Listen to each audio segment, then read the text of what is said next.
Gender inequality has occurred pretty much since the United States became a country. While it looked completely different during the 19th and 20th centuries, it is still occurring today.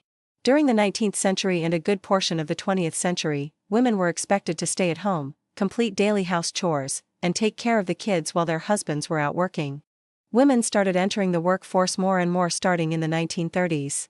However, most women did not start working until around the 1970s. Even then, gendered occupations were heavily encouraged. Women dominated jobs that included being a flight attendant, a nurse, receptionist, and even teaching. Since women started working, they have always been paid at least slightly less than men at the minimum, also known as the gender pay gap. According to the Pew Research Center, in 2022 women were paid about 82 cents for every dollar a man made in the United States.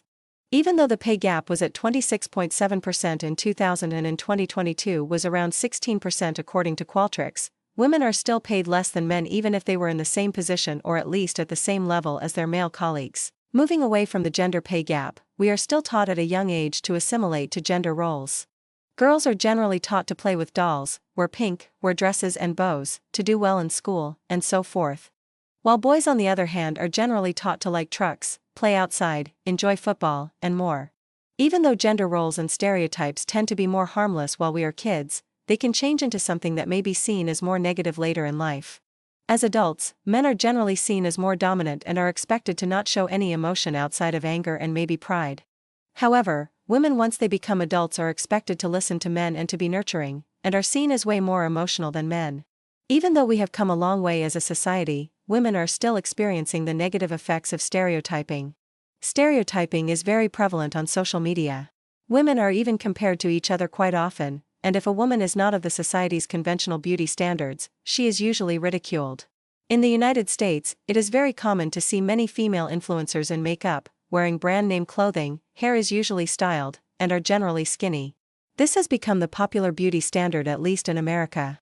Conversations about gender today usually expand upon men and women. These conversations now include genders that help make up the LGBT community. The LGBT community mainly covers those who do not fit within society's norms of gender and sexuality, which includes all sexualities outside of heterosexuality as well as those who do not identify as cisgender, which is when an individual identifies with the sex they were born with. To continue the conversation of gender though, the LGBT community is comprised of individuals who do not identify as cisgender. Individuals may identify as transgender, non-binary, agender, gender fluid, bigender, or as another gender I did not list here. Issues surrounding transgender rights have become more prevalent in the United States, especially within the past decade. For context, someone who identifies as transgender is one whose gender identity does not line up with the sex they were born as. Transgender individuals mainly transition from female to male or male to female. More recently, a topic of debate has revolved around whether or not to allow transgender individuals to use public bathrooms in correspondence to their gender identity or to the sex they were born as. This topic has gotten even to the point where politicians are discussing it more openly, and they are generally either for transgender individuals using whichever bathroom they feel most comfortable in, or they are against it and believe they should use the bathroom that corresponds with their birth sex.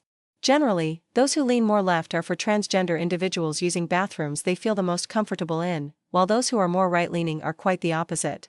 Even though we have come a long way when it comes to gender equality and rights for those who are gender nonconforming, a lot more still needs to be done. With the advancement in communication and social media over time, it allows us to effectively communicate these issues on a wider scale. Hopefully this means that over time, as long as we still continue to discuss these topics and find ways to solve these social issues on a larger scale, we can hopefully implement policies that can positively change how we see those who are gender nonconforming while still fighting for women's rights. Once we start tackling these issues here in the United States and get to a better understanding of each other, we can start assisting other nations when it comes to women's rights and the rights of those who are gender nonconforming.